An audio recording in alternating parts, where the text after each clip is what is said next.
வணக்கம். 8 திக்கும் என்ற செய்திகளை வழங்குவதற்காக நான் காயத்ரி. விரிவான செய்திகளை பார்ப்பதற்கு முன்பாக தலைப்புச் செய்திகளை பார்க்கலாம். சென்னை முதலீட்டாளர்கள் மாநாட்டில் 60 புரிந்துணர்வு ஒப்பந்தங்கள் கையெழுத்து. 12 திட்டங்களின் வணிக உற்பத்தியும் தொடக்கம். தமிழ்நாட்டை ஸ்மார்ட் மாநிலமாக மாற்றுவதே அரசின் இலக்கு என முதலீட்டாளர்கள் மாநாட்டில் முதலமைச்சர் மு க ஸ்டாலின் பேச்சு. அதிமுக பொதுக்குழு விவகாரத்தில் தலையிட முடியாது, சென்னை உயர்நீதிமன்றம் கருத்து. மகாராஷ்டிர சட்டப்பேரவையில் பெரும்பான்மை பலத்தை நிரூபித்தார் ஷிண்டே. கொரோனா உத்தரவை மீறியதாக ஆதித்ய தாக்கரே உள்ளிட்ட 16 பேர் மீது குற்றச்சாட்டு. காரைக்காலில் வேகம் எடுக்கும் காலரா பரவல், சுகாதார முன்னெச்சரிக்கை நடவடிக்கைகள் தீவிரம். இலங்கை கடற்படையினரால் சிறைபிடிக்கப்பட்டுள்ள 12 மீனவர்களை விடுவிக்க நடவடிக்கை எடுக்க வேண்டும். வெளியுறவுத்துறை அமைச்சர் ஜெய்சங்கருக்கு முதலமைச்சர் மு க ஸ்டாலின் கடிதம். LGBT கொடியுடன் சிகரெட் புகைக்கும் காளி பட போஸ்டரால் சர்ச்சை. ஆவணப்பட இயக்குநர் லீனா மணிமேகலை மீது டெல்லி போலீஸ் வழக்கு. கோயில் குடமுழுக்கு விழாவில் பிற மதத்தினரை அனுமதிக்க தடை கோரிய வழக்கு தள்ளுபடி. மனுதாரர் குறுகிய மனப்பான்மையுடன் பார்க்கக்கூடாது என நீதிமன்றம் அறிவுரை. ஹோட்டல் மற்றும் உணவகங்களில் சேவை வரி வசூலிக்க கூடாது, மத்திய நுகர்வோர் பாதுகாப்பு ஆணையம் உத்தரவு. தமிழ்நாட்டை ஸ்மார்ட் மாநிலமாக மாற்றுவதே அரசின் இலக்கு என முதலமைச்சர் மு க ஸ்டாலின் கூறியுள்ளார்.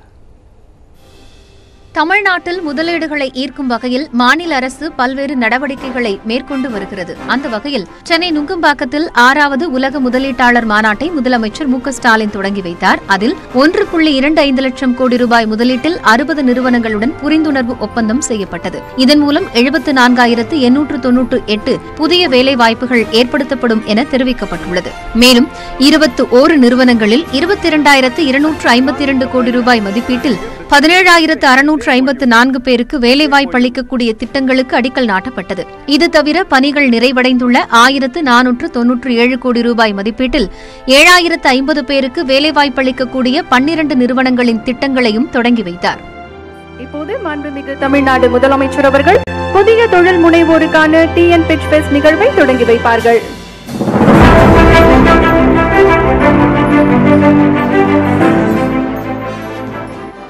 தமிழ்நாடு உயிர் அறிவியல் கொள்கை 2022, தமிழ்நாடு ஆராய்ச்சி மற்றும் மேம்பாட்டுக் கொள்கை 2022 அறிமுகப்படுத்தப்பட்டது. தமிழ்நாடு முதலீட்டு கள விழா, தமிழ்நாடு டெக்ஸ்பீரியன்ஸ் இணையம், தமிழ்நாடு இன்போசிஸ் ஏற்ற பலகை ஆகியவையும் தொடங்கி வைக்கப்பட்டன.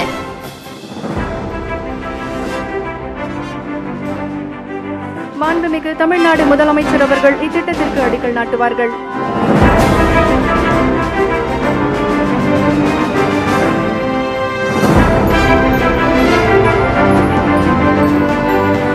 நிகழ்ச்சியில் பேசிய முதலமைச்சர் மு க ஸ்டாலின், தமிழ்நாட்டை $1 டிரில்லியன் அமெரிக்க டாலர் பொருளாதாரமாக உயர்த்த வேண்டும், தெற்காசியாவிலேயே முதலீடுகளுக்கு உகந்த மாநிலமாக தமிழ்நாடு விளங்க வேண்டும், உலகத்தின் மூலை முடுக்கெல்லாம் மேட் இன் தமிழ்நாடு பொருட்கள் சென்றடைய வேண்டும், மாநிலம் முழுவதும் முதலீடுகள் பரவலாகவும் சீராகவும் மேற்கொள்ளப்பட வேண்டும் என்ற 4 இலக்குகள் நிர்ணயிக்கப்பட்டுள்ளதாக கூறினார்.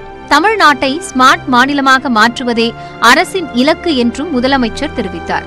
உலகத்திற்கே ஒரு எடுத்துக்காட்டாக விளங்கும் அளவுக்கு தமிழ்நாட்டை ஒரு ஸ்மார்ட் மாநிலமாக உருவாக்குவதுதான் இந்த அரசினுடைய இலக்கு. நிதிநுட்ப தொழில்களை மதிநுட்பத்தோடு நம் மாநிலத்திற்கு ஈர்க்க நினைக்கிறோம். அதனுடைய முதற்கட்டத்திலேயே வெற்றியும் பெற்றிருக்கிறோம்.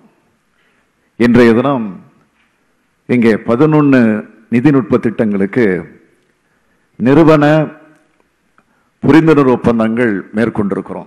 ஆன்லைன் விற்பனை பல மடங்கு அதிகரித்துள்ளதாக குறிப்பிட்ட முதலமைச்சர் மின்னணு மயமாக்கப்பட்ட வங்கி சேவைகளின் வளர்ச்சியை பயன்படுத்தி மாநிலத்தை முன்னேற்றுவதை அரசின் கடமையாக கருதுவதாக தெரிவித்தார். பல்வேறு துறைகளில் வேலைவாய்ப்புகளை உருவாக்குவதில் அரசு அதிக கவனம் செலுத்தி வருவதாகவும், பள்ளி கல்வி பயின்றவர்களுக்கு அதிக வேலைவாய்ப்புகளை உருவாக்கக்கூடிய காலணி உற்பத்தி, ஆயத்த ஆடை உற்பத்தி உள்ளிட்ட திட்டங்களை ஊரக பகுதிகளில் செயல்படுத்த முக்கியத்துவம் அளித்து வருவதாகவும் தெரிவித்தார். அரசின் முயற்சியால் ஓராண்டில் 2,20,000 கோடி ரூபாய் முதலீடுகளை ஈர்க்கும் விதமாக 192 ஒப்பந்தங்கள் கையெழுத்தாகியுள்ளதாக பெருமிதம் தெரிவித்தார். தமிழ்நாட்டின் தொழில்துறையை தங்கமாக மாற்றிய தங்கம் தென்னரசுவை பாராட்டுவதாகவும் முதலமைச்சர் கூறினார். தொடர்ந்து விரைவுச் செய்திகளை பார்க்கலாம். ஓட்டல் மற்றும் உணவகங்களில் சேவை வரி வசூலிக்க கூடாது என மத்திய நுகர்வோர் பாதுகாப்பு ஆணையம் உத்தரவிட்டுள்ளது. ஓட்டல்களில் ஜிஎஸ்டி வரி வசூலிக்கப்படும் நிலையில் அது அமலாவதற்கு முன்பு வசூலிக்கப்பட்ட சேவை வரி தொடர்ந்து வசூலிக்கப்பட்டு வருவதாக புகார் எழுந்தது. நாடாளுமன்றத்திலும் இந்த புகார் எதிரொலித்தது. இந்நிலையில் இது தொடர்பாக உத்தரவு வெளியிட்டுள்ள மத்திய நுகர்வோர் ஆணையம், சேவை வரி செலுத்தும்படி வாடிக்கையாளர்களை ஓட்டல்களும் உணவகங்களும் நிர்பந்திக்க கூடாது என்றும், வேறு எந்த வடிவிலும் சேவை வரி வசூலிக்க கூடாது என்றும் தெரிவித்துள்ளது. டிப்ஸ் தருவதும் தராததும் வாடிக்கையாளரின் விருப்பம் என்றும், உணவின் விலையை தவிர்த்து கூடுதலாக வேறு எந்த கட்டணமும் வசூலிக்க கூடாது என்றும் கூறப்பட்டுள்ளது. இதை ஹோட்டல்கள் மீறினால் 1915 என்ற தொலைபேசி எண்ணிலோ NCH என்ற செயலியிலோ புகார் அளிக்கலாம். அந்தமானில் அடுத்தடுத்து 6 முறை நிலநடுக்கம் ஏற்பட்டது. அதிகபட்சமாக போர்ட் பிளேயரில் இருந்து தென்கிழக்கு திசையில் 264 கிலோமீட்டர் தொலைவில் 5 கிலோமீட்டர் ஆழத்தில் ஏற்பட்ட நிலநடுக்கம் ரிக்டர் அளவுகோலில் 4.9 பதிவானது. இதனால் கட்டடங்கள் லேசாக குலுங்கின. அதே நேரம் நிலநடுக்கத்தால் ஏற்பட்ட பாதிப்புகள் தொடர்பாக உடனடியாக தகவல் எதுவும் வெளியாகவில்லை.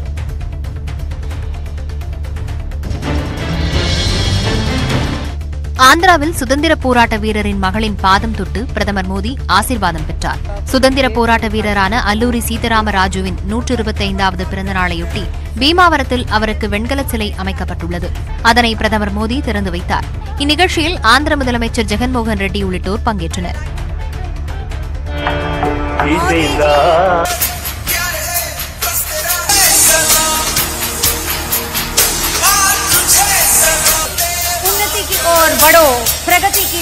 அதையடுத்து சுதந்திர போராட்ட வீரரான பசல கிருஷ்ணமூர்த்தியின் மகள் பசல கிருஷ்ண பாரதியை சந்தித்து நலம் விசாரித்தார். 90 வயதான அவரது பாதங்களை தொட்டு மோடி ஆசியும் பெற்றார். ஆந்திர மாநிலம் விஜயவாடா அருகே ஆகாயத்தில் பறந்து கொண்டிருந்த பிரதமர் மோடியின் ஹெலிகாப்டர் அருகே கருப்பு பலூன்களை காங்கிரஸ் கட்சியினர் பறக்கவிட்டதால் பரபரப்பு ஏற்பட்டது. சமீபத்தில் ஐதராபாத்தில் நடைபெற்ற பாஜகவின் தேசிய செயற்குழு கூட்டத்தில் பங்கேற்ற பிரதமர் மோடி விமானம் மூலம் ஆந்திர மாநிலம் விஜயவாடா சென்றார். பீமவரத்தில் ஒரு விழாவில் பங்கேற்ற மோடி அதன் பின்னர் ஹெலிகாப்டர் மூலம் கண்ணவரம் விமான நிலையம் திரும்பிக் கொண்டிருந்தார். அவருடன் ஆந்திர முதல்வர் ஜெகன்மோகன் ரெட்டியும் பயணித்தார். அப்போது பிரதமரின் வருகையை கண்டித்து விமான நிலையம் அருகே ஆர்ப்பாட்டம் நடத்திய காங்கிரஸ் கட்சியினர் பிரதமரின் ஹெலிகாப்டரை நோக்கி கருப்பு பலூன்களை பறக்கவிட்டனர். அந்த பலூன்கள் ஹெலிகாப்டருக்கு மிக நெருக்கமாக சென்றதால் பெரும் பரபரப்பு ஏற்பட்டது. பிரதமருக்கான பாதுகாப்பில் ஏற்பட்ட குளறுபடி தொடர்பாக பாதுகாப்பு அதிகாரிகள் விசாரணை நடத்துவார்கள் என பாஜக ஆந்திர தலைவர் தெரிவித்துள்ளார்.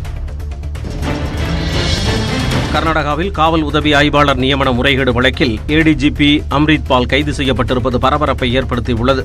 லஞ்சம் பெற்றுக்கொண்டு உதவி ஆய்வாளர் பணியிடங்களை நிரப்பிய வழக்கை CID போலீசார் விசாரித்து வருகின்றனர். விசாரணையில் இந்த முறைகேட்டில் காவல்துறை கூடுதல் இயக்குநர் அம்ரித் பாலுக்கும் தொடர்பு இருப்பது உறுதியானதால் அவரையும் விசாரணை வளையத்திற்குள் அதிகாரிகள் கொண்டு வந்தனர். தொடர்ந்து நடைபெற்று வந்த விசாரணையில் ADGP அம்ரித் பால் லஞ்சம் பெற்றதற்கான ஆதாரங்கள் வலுவாக இருந்ததால் அவர் கைது செய்யப்பட்டுள்ளதாக கர்நாடக உள்துறை அமைச்சர் அரக ஞானேந்திரா தெரிவித்துள்ளார். காவல் உதவி ஆய்வாளர் நியமன முறைகேடு வழக்கில் தொடர்புடைய யாரும் தப்பிக்க முடியாது எனவும் அமைச்சர் தெரிவித்துள்ளார். சென்னையில் பொதுமக்கள் கட்டாயம் முகக்கவசம் அணிய வேண்டும் என்று மாநகராட்சி அறிவித்துள்ளது. சென்னை மாநகராட்சி வெளியிட்டுள்ள அறிக்கையில் கடந்த 2 வாரங்களாக சென்னையில் கொரோனா தொற்று அதிக அளவில் பரவி வருவதாக தெரிவிக்கப்பட்டுள்ளது. எனவே பொதுமக்கள் கட்டாயம் முகக்கவசம் அணிய வேண்டும் என்றும், குறிப்பாக வணிக வளாகங்கள் போன்ற பொதுமக்கள் அதிகம் கூடும் இடங்களில் முகக்கவசம் அணிந்து தனிமனித இடைவெளியை தவறாமல் பின்பற்ற வேண்டும் என்றும் அறிவுறுத்தப்பட்டுள்ளது. மேலும் வணிக நிறுவனங்கள் தங்களுடைய அங்காடிகளில் ஒரே நேரத்தில் பொதுமக்கள் அதிகம் கூடுவதை தவிர்க்க வேண்டும் என்றும் மாநகராட்சி கூறியுள்ளது. திரையரங்குகள், துணிக்கடைகள், வணிக வளாகங்களில் ஊழியர்கள் மற்றும் வாடிக்கையாளர்கள் முகக்கவசம் அணிவதை அந்தந்த நிறுவனமே உறுதிப்படுத்த வேண்டும் என்று மாநகராட்சி அறிவுறுத்தியுள்ளது. குற்றால அருவிகளில் தண்ணீர் வரத்து குறைந்ததை அடுத்து தடை நீக்கப்பட்டதால் சுற்றுலா பயணிகள் உற்சாகமாக குளித்து மகிழ்ந்தனர். தென்மேற்கு பருவமழையின் போது குற்றாலத்தில் ஜூன் முதல் ஆகஸ்ட் மாதம் வரை 3 மாதங்களுக்கு சீசன் களைகட்டும். இதில் கடந்த சில நாட்களாக மழை பொழிவு இல்லாத நிலையில் ஞாயிறன்று தொடர்ந்து மழை பெய்தது. இதையடுத்து அருவிகளில் தண்ணீர் ஆர்ப்பரித்து கொட்டியதால் பாதுகாப்பு கருதி குளிக்க தடை விதிக்கப்பட்டது. தற்போது நீர்வரத்து குறைந்து மிதமான தண்ணீர் கொட்டுவதால் குளிக்க அனுமதி அளிக்கப்பட்டது. இதையடுத்து குற்றாலம் பிரதான அருவி உள்ளிட்ட அருவிகளில் சுற்றுலா பயணிகள் நீண்ட நேரம் ஆனந்தமாக குளித்தனர்.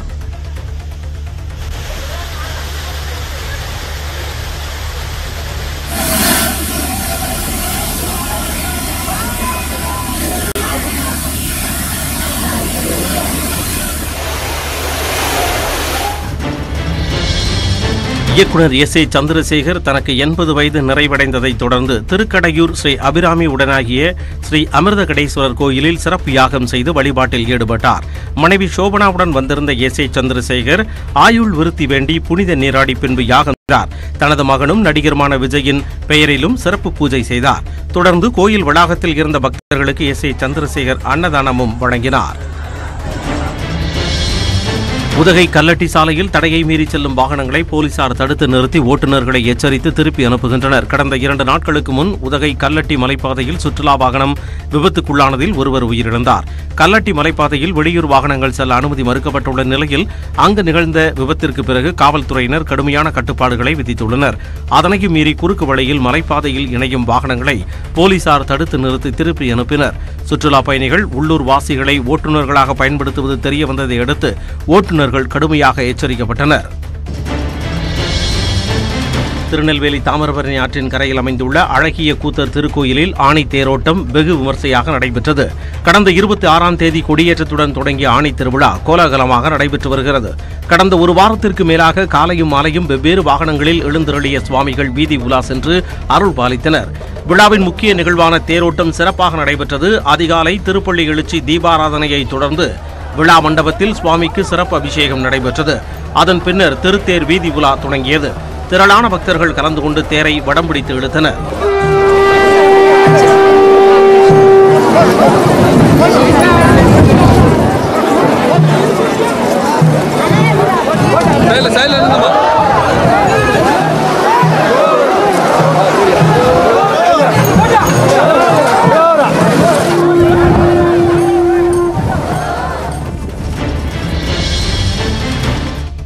சென்னை நந்தனத்தில் சாலையில் சென்று கொண்டிருந்த ஆடம்பர சொகுசு காரில் திடீரென கரும்புகை எழுந்ததால் பரபரப்பு ஏற்பட்டது. திருநின்றவூரைச் சேர்ந்த ஜெயவேல் தனது குடும்பத்தினருடன் ஆடி காரில் சென்றார். நந்தனம் பகுதியில் சென்றபோது காரின் முன்பகுதியிலிருந்து திடீரென கரும்புகை எழுந்தது. இதனால் பதற்றமடைந்த கார் ஓட்டுநர் மற்றும் ஜெயவேல் உட்பட அவரின் குடும்பத்தினர் வெளியேறி தூரம் சென்றனர். ஆனால் அருகில் உள்ள பெட்ரோல் நிலைய ஊழியர் சரவணன் அங்கிருக்கும் தீயணைக்கும் கருவி மூலம் தீ எரிய ஆரம்பித்ததும் அணைத்தார். அவரின் துணிச்சலை கண்டு அவ்வழியாக வந்தவர்கள் பாராட்டி சென்றனர். மேலும் பெட்ரோல் நிலைய ஊழியரின் துணிச்சல் ஆடம்பர சொகுசு கார் தப்பியது. ஜூலை 11ஆம் தேதி நடைபெறும் அதிமுக பொதுக்குழு விவகாரத்தில் தலையிட முடியாது என உயர்நீதிமன்றம் தெரிவித்துள்ளது. அதிமுக பொதுக்குழுவில் உயர்நீதிமன்ற உத்தரவை மீறி தமிழ்மகன் உசேன் நிரந்தர அவைத்தலைவராக நியமிக்கப்பட்டதை ரத்து செய்யக் கோரி பொதுக்குழு உறுப்பினர் சண்முகம் தொடுத்த வழக்கு மீது உயர்நீதிமன்றத்தில் விசாரணை நடைபெற்றது. நீதிமன்ற உத்தரவை மீறி தமிழ்மகன் உசேன் அவைத்தலைவராக நியமிக்கப்பட்டதே செல்லாது என்றபோது அவர் அறிவித்த பொதுக்குழுவும் சட்டப்படி செல்லாது என்று சண்முகம் தரப்பில் வாதிடப்பட்டது. நீதிமன்ற உத்தரவு மீறப்பட்டுள்ளதால் பொதுக்குழுவில் ஒற்றை தலைமை தொடர்பாக தீர்மானம் நிறைவேற்ற தடை விதிக்க வேண்டும் என்றும் கோரிக்கை விடுக்கப்பட்டது. அப்போது குறுக்கிட்ட நீதிபதிகள் 23 தீர்மானங்களை தவிர மற்ற தீர்மானங்களை நிறைவேற்றக்கூடாது என்ற உத்தரவு கடந்த பொதுக்குழுவிற்கு மட்டுமே பொருந்தும் என்றும் இந்த பொதுக்குழுவில் புதிய தீர்மானங்கள் தொடர்பாக தலையிட முடியாது என்றும் தெரிவித்தனர். மேலும் அதிமுக பொதுக்குழு விவகாரத்தில் உயர்நீதிமன்றம் தலையிட முடியாது என்றும் நீதிபதிகள் கூறினர். ஓபிஎஸ், இபிஎஸ் உள்ளிட்டோர் பதில் மனு தாக்கல் செய்யவும் நீதிபதிகள் உத்தரவிட்டனர்.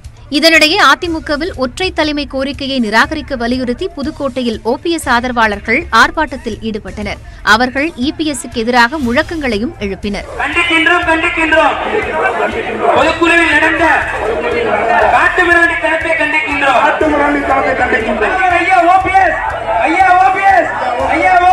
பொதுக்குழு கூட்டத்தை ரத்து செய்ய கோரி ஓபிஎஸ் ஆதரவாளர்கள் பல்வேறு இடங்களில் போராட்டம் நடத்தி வரும் நிலையில் திட்டமிட்டபடி பொதுக்குழு நடைபெறும் என முன்னாள் அமைச்சர் கே.பி. முனுசாமி தெரிவித்துள்ளார்.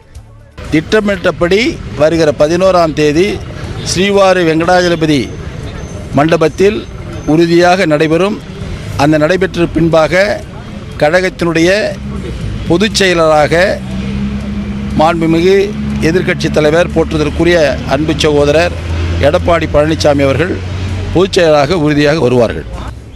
அதிமுகவிற்கு ஒற்றை அல்லது இரட்டை என எப்படிப்பட்ட தலைமை வந்தாலும் இனி அந்த கட்சி தேராது என அமமுக பொதுச் செயலாளர் டிடிவி தினகரன் கூறியுள்ளார். 25 லட்சத்திலிருந்து 5 கோடி வரை படம் பட்டுவாடா நடந்ததாக சொல்லப்படுகிறதுன்னு தான் சொன்னேன். நான் படம் பார்த்தேன்னு சொல்லுவேன். அப்படி இருக்கிறப்ப இதுதான் மிரட்டல் தொழிலில் மானநஷ்ட வழக்கு போட்டால் போடுங்க. கோர்ட்டில் நீதிமன்றம் வந்து உங்கள் தாத்தா விட்டுருக்கு ஒன்றி தான் கேட்குமா, நீதிமன்றம் நடுநிலையாக எல்லாத்தையும் விசாரிக்கும். என்னை பொறுத்த வரைக்கும் அந்த இயக்கம் வீழ்ச்சியை நோக்கி போய்கொண்டிருக்கிறது. அது இனிமேல் தேராது. அது ஒற்றை தலைமை வந்தாலும் சரி, ரெட்டை தலைமை வந்தாலும் சரி, 100 பேர் தலைமையாக 100 தலை இருந்தாலும் சரி, அது தேராதுங்கிறது தான் என்னுடைய தனிப்பட்ட கருத்து. இந்நிலையில் திருச்சி மாவட்டம் ஸ்ரீரங்கத்தில் செய்தியாளர்களிடம் பேசிய அதிமுக முன்னாள் அமைச்சர் கூப்ப கிருஷ்ணன், எம்ஜிஆர் காட்டிய வழியில் கட்சியின் தேர்தலை இபிஎஸ் ஓபிஎஸ் சந்திக்க வேண்டும் என்று வலியுறுத்தினார். எம்ஜிஆரின் உயில்படி தொண்டர்கள் மட்டுமே தலைவரை தேர்ந்தெடுக்க முடியும் என்றும் அவர் கூறினார். இலங்கை கடற்படையினரால் கைது செய்யப்பட்ட 12 மீனவர்களை விடுவிக்க நடவடிக்கை எடுக்க வலியுறுத்தி மத்திய வெளியுறவு அமைச்சருக்கு முதலமைச்சர் மு.க.ஸ்டாலின் கடிதம் எழுதியுள்ளார். காரைக்கால் மீன்பிடி துறைமுகத்திலிருந்து கடலுக்கு சென்ற தமிழக புதுச்சேரி மீனவர்கள் நேற்று கோடியக்கரைக்கு தென்கிழக்கே மீன்பிடித்தனர். அப்போது அங்கு வந்த இலங்கை கடற்படையினர் எல்லை தாண்டி மீன்பிடித்ததாக கூறி 12 மீனவர்களை கைது செய்தனர். இந்நிலையில் இது தொடர்பாக மத்திய வெளியுறவு அமைச்சர் ஜெய்சங்கருக்கு தமிழக முதலமைச்சர் ஸ்டாலின் கடிதம் எழுதியுள்ளார். அதில் இலங்கை கடற்படையினரால் கைது செய்யப்பட்ட தமிழகத்தைச் சேர்ந்த 7 பேர் மற்றும் புதுவையைச் சேர்ந்த 5 பேர் என 12 அப்பாவி இந்திய மீனவர்களையும் அவர்களின் மீன்பிடி படகுகளையும் உடனடியாக விடுவிக்க தேவையான நடவடிக்கைகளை விரைந்து எடுக்க கோரியுள்ளார். 61 நாட்கள் மீன்பிடி தடைக்காலம் நிறைவடைந்த நிலையில் இலங்கை கடற்படையால் 12 பேர் கைது செய்யப்பட்டிருப்பது தமிழக மீனவர்களை அச்சுறுத்தும் வகையில் இருப்பதாகவும் தமிழக கடலோர பகுதிகளில் பாதுகாப்பின்மையை ஏற்படுத்துவதாக அமைந்துள்ளதாகவும் குறிப்பிட்டுள்ளார். எனவே இலங்கை கடற்படையினரால் கைது செய்யப்பட்ட மீனவர்களை விடுவிக்க உரிய தூதரக வழிமுறைகள் வாயிலாக விரைந்து நடவடிக்கை மேற்கொள்ளுமாறு முதலமைச்சர் வலியுறுத்தியுள்ளார். கன்னியாகுமரியில் தொடர்ந்து 5வது நாளாக கடல் சீற்றமாக காணப்படுவதால் மீனவர்கள் மீன்பிடிக்க செல்லவில்லை. கன்னியாகுமரி மாவட்டத்தில் குளச்சல், முட்டம், தேங்காய்பட்டணம் மீன்பிடி துறைமுகங்களில் இருந்து 1000க்கும் மேற்பட்ட விசைப்படகுகள் மற்றும் 4000க்கும் மேற்பட்ட ஃபைபர் படகுகளில் மீனவர்கள் மீன்பிடிக்க சென்று வருகின்றனர். தற்போது மேற்கு கடற்கரை பகுதியில் மீன்பிடி தடைக்காலம் அமலில் உள்ளதால் ஃபைபர் படகு மீனவர்கள் மட்டுமே மீன்பிடி தொழிலில் ஈடுபட்டிருந்தனர். இந்நிலையில் கடந்த 4 நாட்களாக கடல் சீற்றத்துடன் காணப்பட்டதால் மீனவர்கள் கடலுக்கு மீன்பிடிக்க செல்லவில்லை. தொடர்ந்து 5வது நாளாக இன்றும் குளச்சல், முட்டம், மண்டைக்காடு, குறும்பனை உள்ளிட்ட பகுதிகளில் சூறாவளியுடன் கடல் சீற்றமாக காணப்படுகிறது. இதனால் ஃபைபர் படகு மீனவர்கள் மீன்பிடிக்க செல்லாத நிலையில் தங்கள் படகுகளை கரையிலேயே பாதுகாப்பாக நிறுத்தி வைத்துள்ளனர். விருதுநகர் மார்க்கெட்டில் நல்லெண்ணெய், கடலை எண்ணெய் விலை லிட்டருக்கு 20 ரூபாய் உயர்ந்திருப்பதால் பொதுமக்கள் கலக்கமடைந்துள்ளனர். விருதுநகர் மார்க்கெட்டில் வாரந்தோறும் எண்ணெய் விலை நிர்ணயம் செய்யப்பட்டு விலைப்பட்டியல் வெளியிடப்பட்டு வருகிறது. அந்த வகையில் கடந்த வாரம் நல்லெண்ணெய் கிலோ 260 ரூபாய்க்கு விற்கப்பட்ட நிலையில் தற்போது 20 ரூபாய் உயர்ந்து 280 ரூபாயாக மாறியுள்ளது. கடலை எண்ணெய் கிலோ 20 ரூபாய் உயர்ந்து 200 ரூபாய்க்கு விற்பனையாகிறது. அதேவேளையில் மலேசியா உள்ளிட்ட நாடுகளில் இருந்து இறக்குமதி அதிகரிப்பால் பாம் ஆயில், சன்ஃபிளவர் ஆயிலின் விலை கணிசமாக குறைந்துள்ளது.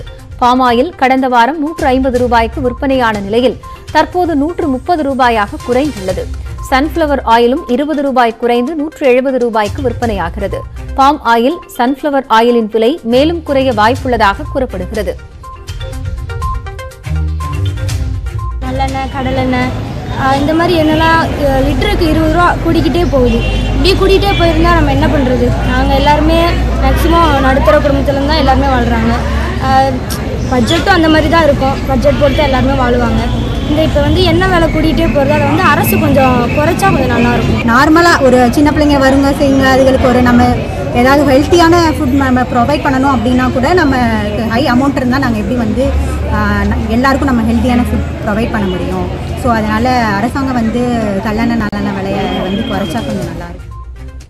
மகாராஷ்டிர சட்டப்பேரவையில் நடைபெற்ற நம்பிக்கை வாக்கெடுப்பில் ஏக்நாத் ஷிண்டே தலைமையிலான அரசு பெரும்பான்மையை நிரூபித்துள்ளது.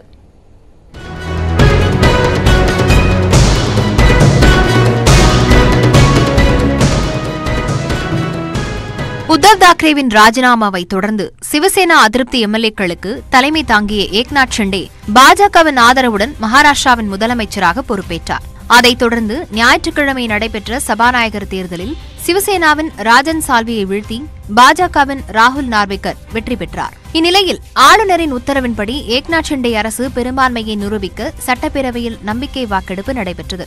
பெரும்பான்மைக்கு 287 எம்எல்ஏக்கள் கொண்ட சட்டசபையில் 144 பேரின் ஆதரவு தேவைப்பட்ட நிலையில் ஏக்நாத் ஷிண்டே அரசுக்கு 164 எம்எல்ஏக்கள் ஆதரவு தெரிவித்தனர். புதிய அரசுக்கு எதிராக 99 பேர் மட்டுமே வாக்களித்தனர். ஞாயிற்றுக்கிழமை நடைபெற்ற சபாநாயகர் தேர்தலில் உத்தவ் தாக்கரே தரப்பில் போட்டியிட்ட ராஜன் சால்விக்கு 107 வாக்குகள் கிடைத்திருந்தன. ஆனால் நம்பிக்கை வாக்கெடுப்பின் போது காங்கிரஸ் கட்சியின் 3 எம்எல்ஏக்கள் வாக்கெடுப்பில் பங்கேற்கவில்லை. முன்னாள் முதலமைச்சர் அசோக் சவான் வாக்கெடுப்பு முடிவடைந்த பின்னர் சபைக்கு வருகை தந்தார். இதேபோல் தேசியவாத காங்கிரஸ் கட்சியின் சங்க்ராம் ஜக்தாப்பும் வாக்கெடுப்பை புறக்கணித்தார். தாக்கரேவை ஆதரித்து வந்த எம்எல்ஏ சந்தோஷ் பங்கர் கடைசி நிமிடத்தில் முகாம் மாறி வாக்கெடுப்பில் ஷிண்டேவுக்கு ஆதரவளித்தார். கடந்த வாரம் அவர் பொது இடத்தில் கண்ணீர் மல்க உத்தவ் தாக்கரேவுக்கு ஆதரவளிக்குமாறு ஷிண்டேவை வலியுறுத்தியிருந்தார்.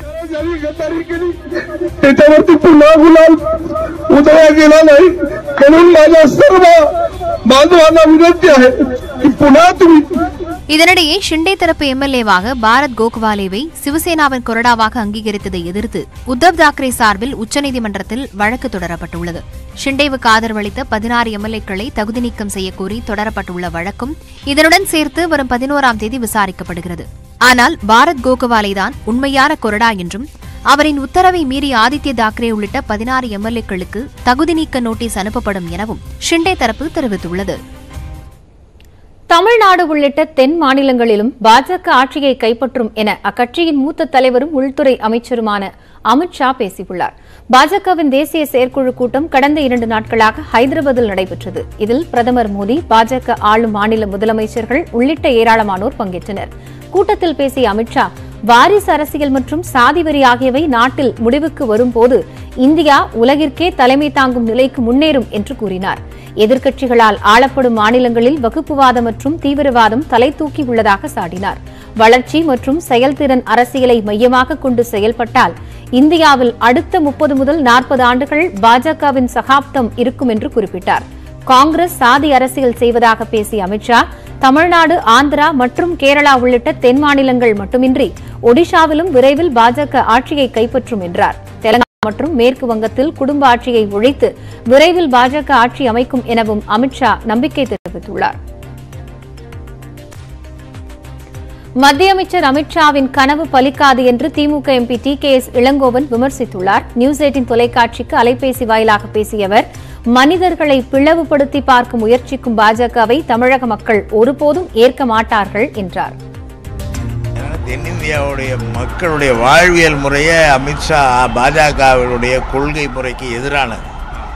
இது திராவிட மண். இது அவங்க சொல்கிற மனு தர்மம், வர்ணாசிரமங்கிறது இங்கே ஏற்புடையதில்லை. அதெல்லாம் அது எப்படியோ நுழைஞ்சதை முறியடித்து இன்றைக்கி திராவிட இயக்கங்கள் வளர்ந்து அனைவருக்குமான மக்களை சமமாக மதிக்கிற ஒரு நிலையை உருவாக்கி அனைவருக்குமான வாழ்க்கை முறையை, வளர்ச்சியை ஏற்படுத்தி வருகிறது. பாஜக தொண்டர்களை உற்சாகப்படுத்தும் விதமாக அமித்ஷா பேசியிருப்பதாகவும், தமிழகத்தில் பாஜக ஆட்சியை பிடிக்க வாய்ப்பு மிக குறைவாகவே உள்ளதாகவும் அதிமுக செய்தி தொடர்பாளர் வைகை செல்வன் தெரிவித்துள்ளார். திரு அமித்ஷா அவர்கள் தன்னுடைய ஆட்சியை வெளிப்படுத்தியிருக்கிறார். அதை அவ்வளவா கட்சியினுடைய கட்சி எதிர்க்கக்கூடிய தொண்டர்களை உற்சாகப்படுத்துகிற விதத்தில் அவர் கருத்தை கொண்டிருக்கிறார். ஆனால் தமிழ்நாட்டில் பொறுத்த மாற்றுறதுக்கு அது எப்படி நிலைபெறும் என்பதை போக போகத்தான் பார்க்க வேண்டும். அதற்கு வாய்ப்புகள் மிகவும் குறைவு. தனித்தமிழ்நாடு கேட்கும் நிலைக்கு தள்ளிவிடாதீர்கள் என்று திமுக எம்பி ராசாவும், பிரிவினைவாத கொள்கை கொண்ட திமுகவின் கோரிக்கையை முளையிலேயே கிள்ளி எறிய வேண்டும் என்று பாஜக எம்எல்ஏ வானதி சீனிவாசனும் தெரிவித்துள்ளனர். இருவரின் எதிரெதிர் கருத்துக்களை தற்போது பார்க்கலாம். திராவிட முன்னேற்ற கழகம் தன்னை சுருக்கிக் கொண்டது மாநில சுயாட்சியோடு. ஆனால் நான் சொல்லுகிறேன், பிரிவினை வேண்டும், தனித்தமிழ்நாடு வேண்டும் என்று இளைஞர்களே முன்வாருங்கள். பேஜ் குத்தி கொள்ளுங்கள். சுதந்திர தமிழ்நாடு தான் நம்முடைய கடைசி நேர்வு என்று பெரியார் சொன்னார். பெரியாரை முழுமையாக ஏற்றுக்கொண்ட நாங்கள் அதிலே இருந்து விலகி ஜனநாயகத்திற்காக, இந்திய நாட்டுடைய ஒருமைப்பாட்டுக்காக சற்று விலகி தந்தையையும் ஒதுக்கி வைத்துவிட்டு இந்தியா வாழ்க என்று சொன்னோம், சொல்லிக் கொண்டிருக்கிறோம். நான் அமித்ஷாவுக்கு சொல்லுகிறேன், பிரதமருக்கு சொல்லுகிறேன், மெத்த பணிவன்போடு சொல்லுகிறேன், உங்களை பணிந்து கெஞ்சி கேட்டுக் கொள்கிறேன். இந்த மேடையில் எங்களுடைய தலைவரை வைத்துக் கொண்டு சொல்லுகிறேன், அண்ணாவளியிலே பயணம் செய்கிறார் முதலமைச்சர், எங்களை பெரியார் வழிக்கு தள்ளிவிடாதீர்கள், தனிநாடு கேட்க எங்களை விட்டு விடாதீர்கள், மாநில சுயாட்சி தாருங்கள், அதுவரை நாங்கள் ஓய மாட்டோம் என்று சொல்லி விடைபெறுகிறேன். மாநிலம் சார்ந்த பிரச்சனைகளில் நாங்கள் இதை முன்னெடுக்கிறோம், எங்களுக்கு இந்த அரசு தடையாக இருக்கிறது என்றால் தீர்வு காணப்பட வேண்டிய இடங்கள் என்பது என்ன? நீதிமன்றம். அரசியலமைப்பு சட்டத்தை யார் மீறினாலும் நீதிமன்றம் அதற்கான இடம் இருக்கும். அதை விட்டுவிட்டு நாங்க தனிநாடு கேட்போம், திருப்பி எங்களை அங்க தள்ளிராதீங்க அப்படின்னு சொன்னா நாங்க இதை எப்படி பாக்குறோம்னா, திராவிட முன்னேற்ற கழகத்தோட டிஎன்ஏவிலேயே பிரிவினைவாதம் இருக்கிறது. திமுக தங்களோட டிஎன்ஏல இருக்கிற அந்த குணத்தை அவ்வப்போது வெளிக்காட்டுவதற்காக இதை சொல்கிறீர்களா, அல்லது உண்மையாகவே உங்களுக்கு இந்தியாவிலிருந்து பிரிந்து போக வேண்டும் என்பது உங்களுடைய இலக்கா? ஆக திரு ஆர் ராசா அவர்களுடைய இந்த கருத்திற்கு முதலமைச்சர் கைதட்டினால் பட்டாது, வெளிப்படையாக ஆமாம் இதை நாங்கள் ஆதரிக்கிறோம், அல்லது இதுதான் எங்கள் கோரிக்கை என்பதை அவர் வெளிப்படையாக சொல்லட்டும். 8 திக்கும் இன்றில் மேலும் பல்வேறு செய்திகளை பார்க்க இருக்கிறோம். குறிப்பாக ஏலகிரி அருகே முதியவரை தாக்கிய கரடி. விவரம் அறியலாம் இடைவேளைக்கு பிறகு.